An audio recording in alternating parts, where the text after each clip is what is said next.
Boa tarde, sejam bem-vindos à nossa aula de Sociologia. O tema da aula de hoje, nós vamos nos aprofundar um pouco mais em torno do surgimento da democracia. E aí, para nós estudarmos a democracia na sociologia, é necessário que nós possamos fazer um apanhado histórico. E nesse contexto, nós temos que lembrar como que surgiu a democracia no mundo. A democracia no mundo, gente, ela vai surgir na Grécia, certo? E essa democracia, ela tem um conjunto de princípios que vão estar norteando toda a democracia no decorrer dos anos. Lá na plataforma eu coloquei o material em PDF. Vocês podem estar abrindo esse material agora e vamos fazer uma leitura juntos. Acompanhem comigo. A democracia grega. A democracia foi um modelo político adotado em algumas cidades-estados da Grécia, principalmente em Atenas. As cidades-estado eram independentes, autônomas, com um governo próprio e diferentes regimes políticos, mas na maioria delas, a aristocracia detinha o poder. Atenas era uma cidade-estado próspera e dominante, que se dedicou pela produção intelectual, cultural, artística, conhecida na posterioridade como cultura grega ou helênica. Nessa introdução do material, vocês percebem que essa democracia, o berço do surgimento da democracia, obviamente vai surgir na cidade-estado. Professor, o que é uma cidade-estado? A cidade-estado, gente, é aquele local mais importante da Grécia, certo? Era a cidade que reunia o maior número de concentração de pessoas, de comércio e de serviço. Mas essa questão da importância de Atenas, de Esparta, vocês vão estudar com a professora de História, certo? Logo mais. Mas o que é que eu quero que vocês compreendam?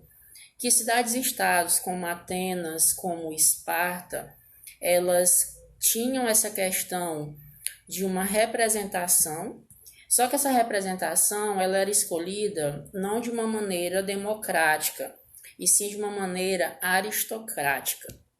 Uma maneira aristocrática, gente, é quando uma pessoa ela é escolhida por algum critério feito apenas por uma única pessoa.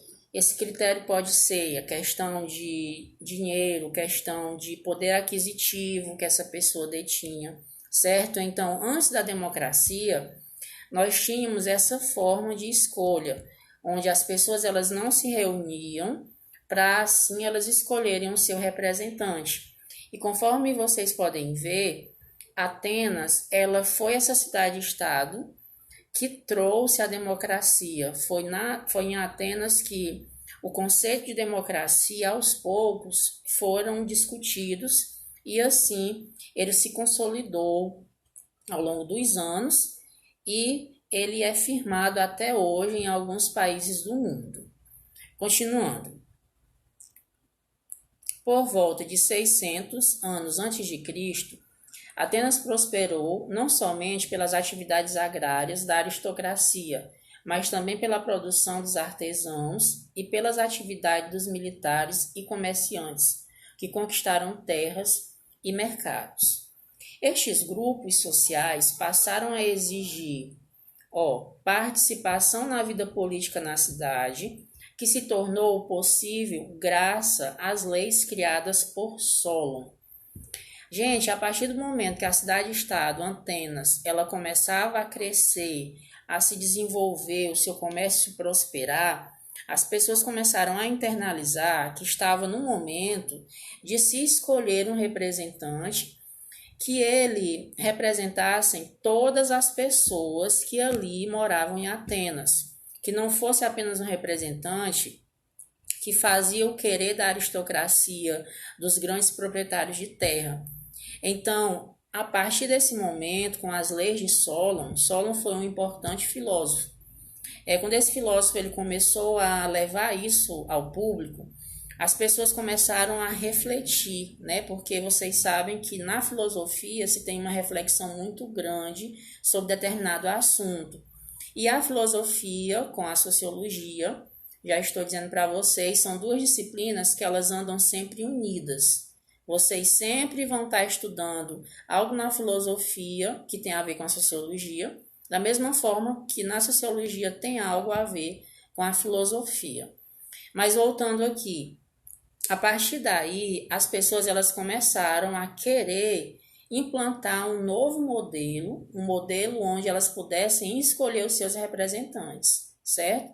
Então não esqueçam, todas essas indagações, esses anseios da população começaram a aflorar lá na cidade de Atenas, foram graças às leis criadas por Solon, que as pessoas começaram a refletir mais o porquê que elas não poderiam se reunir e escolher o seu próprio representante, certo?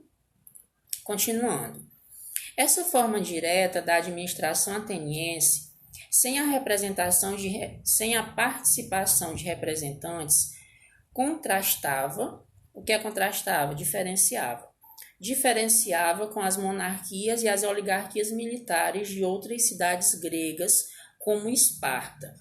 Os atenienses orgulhavam-se de ter criado um sistema político mais aberto, flexível e participativo, que, ao conciliar os interesses das classes sociais, evitava o conflito civil e fortalecia a cidade contra os inimigos externos. Então, o que é que esse parágrafo nos mostra? Que Atenas, aos poucos, a partir dos ideais de Solon, né, daquelas leis que eu falei para vocês agora há pouco, eles começaram a desenvolver o sistema chamado democracia.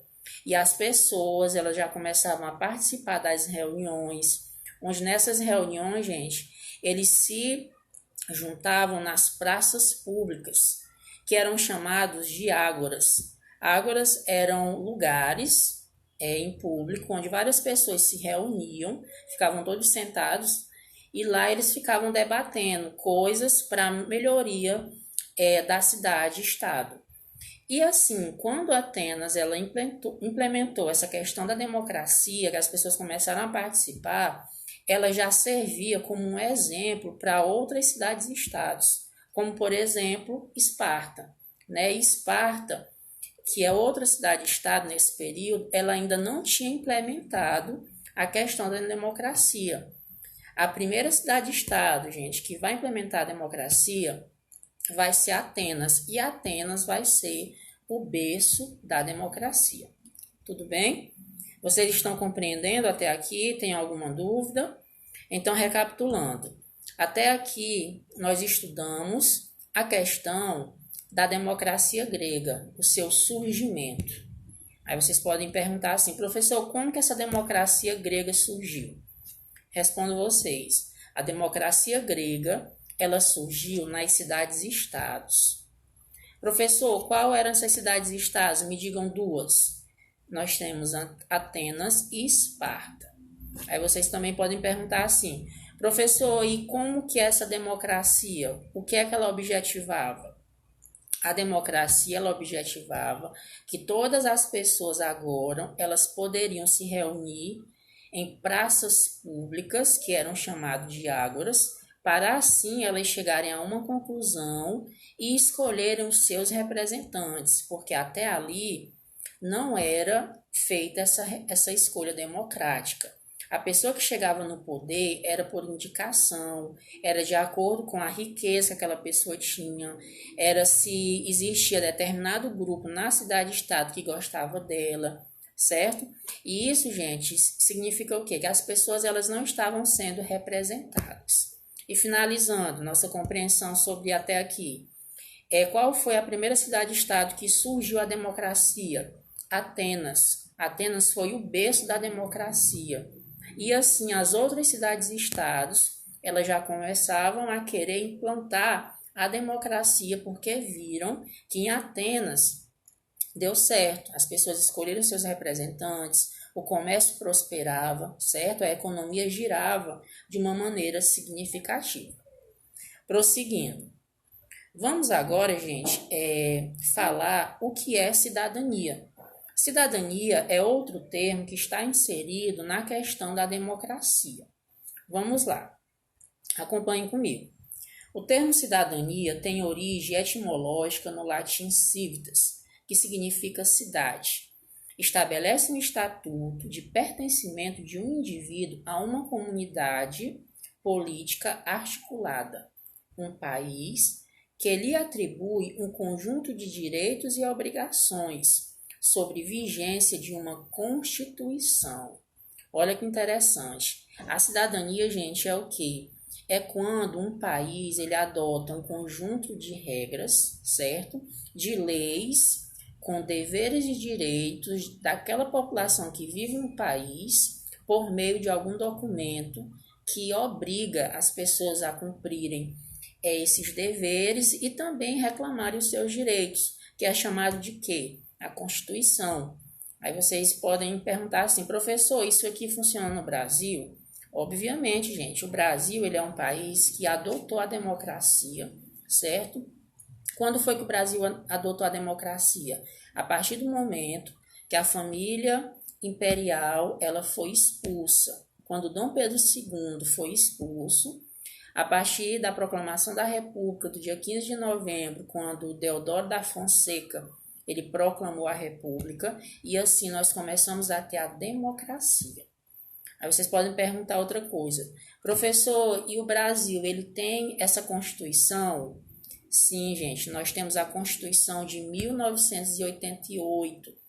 Essa Constituição, ela garante o quê? Ela garante os nossos direitos como cidadãos que moramos aqui no Brasil, mas também os nossos deveres, né, que são inúmeros, que aí é a questão de você escolher o seu representante, de você votar, porque o Brasil tem um sistema político, né, que permite você escolher o seu candidato que você quer que lhe represente por meio do seu voto secreto em uma urna, certo?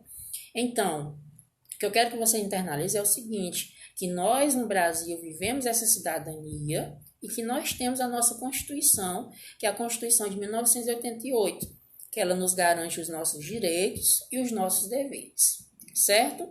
Espero que vocês tenham compreendido até aqui. Continuando. A cidadania moderna, embora influenciada por aquelas concepções mais antigas, possui um caráter próprio e possui duas características, formal e substantivo. Então, a cidadania ela tem dois caráteres próprios. Vamos ver o que é que cada caráter desse diz. A cidadania formal é conforme o direito internacional, indicativo de nacionalidade e pertencimento a um Estado-nação. Por exemplo, uma pessoa portadora da cidadania brasileira. Resumindo, cidadania formal, no contexto da cidadania, significa o quê? Significa uma pessoa que mora no Brasil e é portador da cidadania brasileira. Só isso, não tem nenhuma dificuldade. Explicando mais uma vez, a cidadania formal é o quê? É uma pessoa que mora no Brasil e ela exerce a sua cidadania brasileira, né? Porque ela mora no país, ela tem a Constituição, onde ela sabe seus direitos e deveres e ela exerce a sua cidadania. Outro conceito, cidadania substantiva. É definida como a posse de direitos civis, políticos e sociais. A compreensão e ampliação da cidadania substantiva ocorreu a partir de um estudo clássico, certo? Onde esses direitos, né, que essa cidadania substantiva diz que são os nossos direitos civis, políticos e sociais, tornaram corpo com o fim da Segunda Guerra Mundial, após o aumento substancial dos direitos sociais, com a criação do Estado do Bem-Estar Social. Resumindo, a cidadania substantiva é o quê? Gente, os nossos direitos. Os nossos direitos civis, políticos e sociais. Professor, quando foi que surgiu esse negócio de cidadania substantiva? A partir do final da Segunda Guerra Mundial. Porque quando acabou a Segunda Guerra Mundial, que vocês já devem ter ouvido falar o que foi que aconteceu lá, né? Muitas pessoas nos países do mundo, embora que não tivessem na democracia, elas precisavam ter os seus direitos, certo? Os seus direitos respeitados e guardados, seja em uma monarquia, seja em uma república, tudo bem? Então, esses dois conceitos é apenas para vocês saberem uma diferença. Cidadania formal é quando uma pessoa ela tem a sua cidadania e ela exerce naquele país que ela mora, né? Mediante o voto, por exemplo. E a cidadania substantiva é o quê? São os nossos direitos, né? Os nossos direitos civis, políticos e sociais que nós temos por vivermos em uma democracia, exercendo a nossa cidadania. Continuando. Agora, gente, nós até aqui estudamos o que é a democracia grega, né? Já expliquei para vocês o que é a cidadania também, acabei de falar aqui como que ela funciona. Agora, finalizando nossa aula, certo? Já está finalizando. Nós vamos falar de território e cidadania. O que é o território? O território, vocês já ouviram falar isso em geografia. Território é uma área delimitada, onde ali está sobre o domínio o poder de alguma pessoa. Essa pessoa ela é representada por quem? Pelo Estado, certo? O Brasil tem seu território, onde ele é tomado como o detentor de todo o território, que resguarda por esse território o nosso presidente da República, que ele é o poder maior do território brasileiro, assim como os Estados Unidos. A gente também tem o caso do Joe Biden, né? Lá na Inglaterra nós temos outro sistema, monarquia, que quem é responsável por aquele território é a Rainha Elizabeth, certo? Então, é só um conceito de território que eu estou dando para vocês.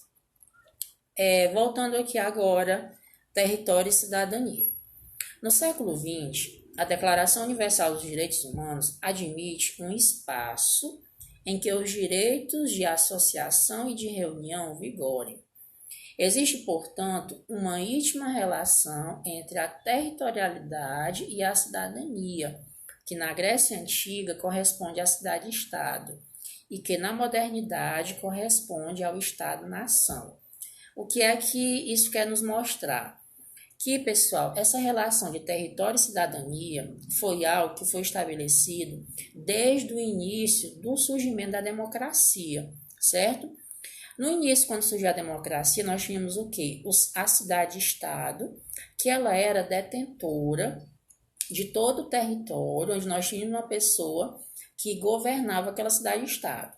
Agora, pós-século XX, nós temos outra maneira, nós não temos mais cidades-estados. Isso não existe mais na Grécia e não existem também no mundo com esse nome. Foi mudado o nome. Para qual nome? Nação, certo? Então, agora nós temos apenas uma mudança de nome. No início, quando surgiu lá na democracia grega, o poder era exercido na cidade-estado, no território. Hoje, o poder é exercido aonde? Ele é exercido na nação, certo? Por aquele representante do povo, que eu acabei de falar para vocês, que no caso do Brasil, o representante maior é o presidente da República. E aí depois tem os governadores, tem os prefeitos, né? E assim vai. Continuando. Para Milton Santos, gente, ele é um geógrafo, né? Percebam, a gente estuda sociologia, nós temos que ter um pouquinho de conhecimento de história, de geografia e também um pouquinho de filosofia, certo? Vocês estão iniciando agora os assuntos de sociologia, uma disciplina nova para vocês, mas eu já digo, certo? Procurem estudar e ter uma noção um pouquinho de geografia e de história, porque vocês estão vendo aqui, ó, um geógrafo, ele está ensinando na sociologia, né? Nós vamos ver aqui o que é que esse geógrafo diz. Para Milton Santos, entretanto, a globalização vem prejudicando ainda mais a defesa desses direitos. Em primeiro lugar, porque a nova ordem recruta trabalhadores em âmbito mundial e, consequentemente, promove a contínua imigração, impedindo a fixação da população em seus países de origem. Os países mais pobres não conseguem manter suas populações no território e seus cidadãos mudam-se continuamente em busca de melhores salários e expectativas de vida. Então, o que é que Milton Santos nos diz? Milton Santos, gente, ele fala o seguinte, que existe um fenômeno chamado de globalização.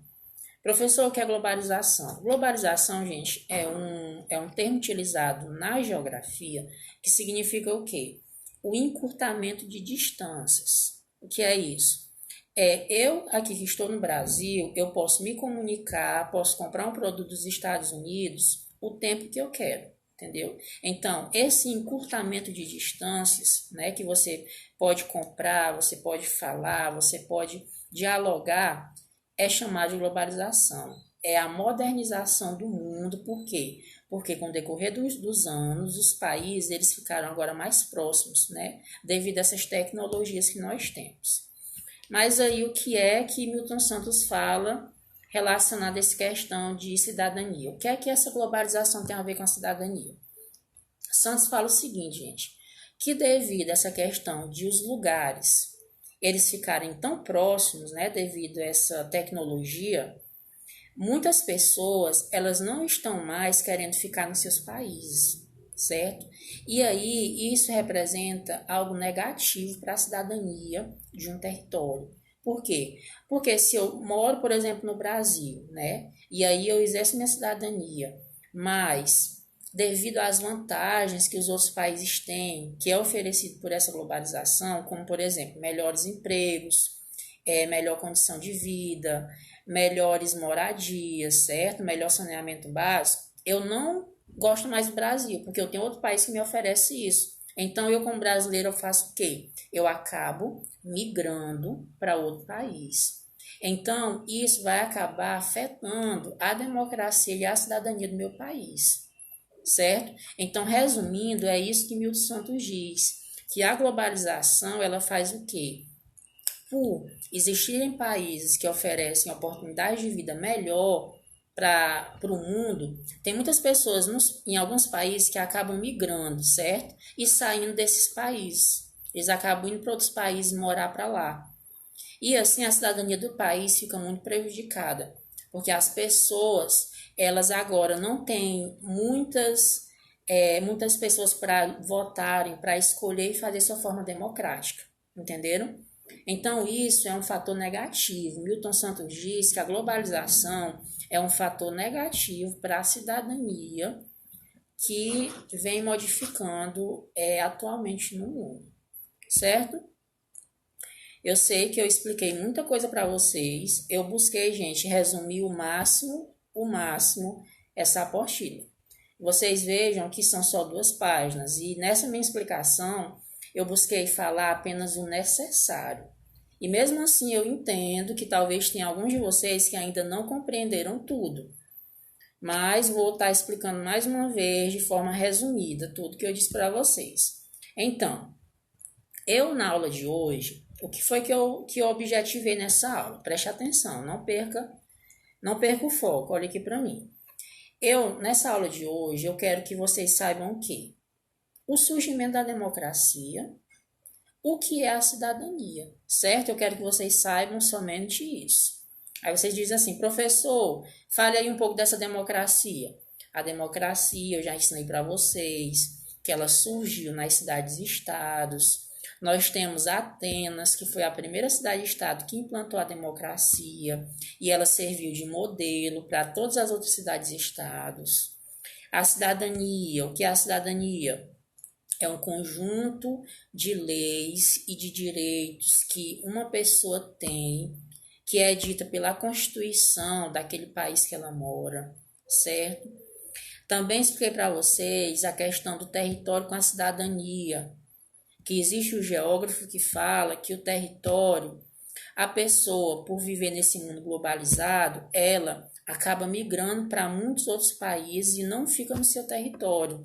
E assim vai acabar enfraquecendo a cidadania daquele território dela de origem, porque ali não vai ver mais uma pessoa para votar, para ter aquela sua voz ativa na escolha do seu representante, certo? Então, expliquei mais uma vez de forma resumida tudo que eu já tinha explicado também de forma resumida. Eu espero que vocês tenham compreendido. Eu peço que vocês tenham muita atenção nas instruções que eu coloquei lá na plataforma para vocês. Pessoal, eu peço que vocês leiam atentamente. Eu expliquei para vocês como que vai funcionar a atividade de hoje. Vou estar explicando mais uma vez nesse vídeo. Vocês, após lerem esse material, vocês irão fazer uma pequena produção. Aí vocês dizem assim, professor, essa produção tem que ser quantas linhas? É 20 linhas? É 30 linhas? Não, gente, façam uma pequena produção de um parágrafo, certo? Vocês façam 6 linhas, 7 linhas ou então até 10 linhas no máximo. E aí vocês vão fazer o quê? Vocês vão responder apenas essa pergunta. Deveres na cidadania. Descreva os deveres na cidadania. Professor, o que é isso? Gente, eu já expliquei na aula, certo? Vocês viram que eu já expliquei tudo isso nessa aula de hoje, que na cidadania nós temos os deveres, certo? Vocês podem encontrar esses deveres na cidadania na internet. Faça uma pesquisa na internet, coloque lá no Google, deveres da cidadania. Eu tenho certeza que vocês já sabem, pelo menos alguns desses deveres. É a questão da participação, a questão de votar, né? A questão de se ter as leis. Então, tudo isso são os deveres. Então, eu quero que vocês façam essa produção. Só que antes de vocês começarem essa produção, vocês vão ter que fazer um comentário do material de estudo da aula anterior. E aí eu expliquei para vocês. Vocês vão colocar lá no início, no cabeçalho, o nome da escola, o seu nome, a sua série, o meu nome. E aí você vai colocar compreensão do material de estudo da aula 3 do 3 de 2021. Aí você vai começar um parágrafo. Na aula anterior, compreendi isso, isso, isso. Professor, mas aí eu não li material de estudo. Eu peço a vocês que não façam isso. Quando eu coloco material de estudo, é porque vocês têm que ler. E fiquem sabendo, toda aula posterior ao material de estudo, vocês vão ter que fazer um parágrafo comentando o que vocês entenderam no material de estudo.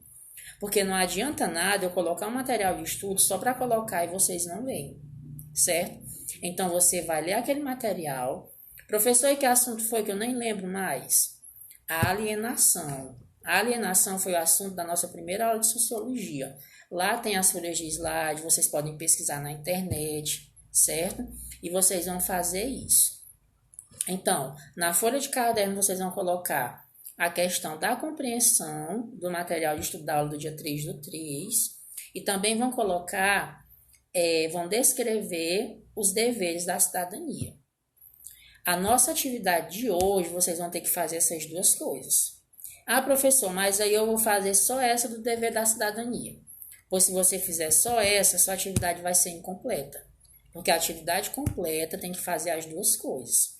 Descrever a compreensão do seu material de estudo da aula do dia 3 e os deveres da cidadania baseado na explicação que eu dei para vocês na aula de hoje. Isso tudo vocês vão fazer como? Na folha de caderno, de caneta azul ou preta. Não tem esse negócio de fazer de lápis. Eu já quero deixar claro para vocês. Vocês estão entrando agora na primeira série do ensino médio e esse negócio de lápis é algo que na minha disciplina eu não quero. Eu quero todas as minhas atividades de caneta. Aí vocês podem dizer, professor, mas vai ficar feio, vai ficar tudo junto. Não, você pode destacar. Faça a pergunta na caneta azul e faça as respostas na caneta preta, certo? Nada de utilizar a caneta vermelha, não utilize caneta rosa, roxa, amarela, não. Caneta azul e caneta preta são só as duas canetas. Vocês vão fazer isso no caderno de vocês e vão tirar a foto na vertical. O que é a vertical? A vertical é assim, ó, entendeu? É o famoso chamado tirar a foto em pé. Vocês vão tirar a foto assim, ó, na vertical. Vão tirar a foto perto, ó, da atividade, certo? E vão colocar na plataforma. Por que é que eu estou fazendo isso, pedindo para vocês? Porque eu tenho que compreender o que vocês escreveram. E se vocês não tirarem uma foto nítida, vocês fizerem uma foto de lápis, eu não consigo ler. Não é porque eu seja cego, mas, gente, na plataforma a gente consegue ler nitidamente se você fizer de caneta. Se você fizer de lápis, é perca de tempo sua e perca de tempo minha, entendeu? E a sua atividade vai ser considerada incompleta. Então, repetindo mais uma vez, faça a sua atividade de caneta azul ou preta, entendeu? E tire uma foto nítida e envie para mim na plataforma. Alguma dúvida que vocês tiverem, vocês têm que falar comigo, me procure no WhatsApp, vocês têm meu número lá no grupo e também vocês podem me chamar no direct, lá no Instagram. Outra coisa, eu estou percebendo que das 3 turmas da primeira série, tem pouco aluno colocando o nome completo e a série lá embaixo nos comentários do Instagram. O que foi que eu falei para vocês? Que vocês têm que fazer isso, porque assim eu vou ter o controle da frequência, certo? Então, faça isso. Após assistir esse vídeo aqui, coloque seu nome completo e a série que você estuda. Então, a nossa aula de Sociologia, ela finaliza aqui. Eu espero que vocês tenham compreendido o nosso assunto da aula de hoje. E volto a dizer, qualquer dúvida, eu estarei aqui, pronto, para me atender vocês. Boa tarde para vocês, gente.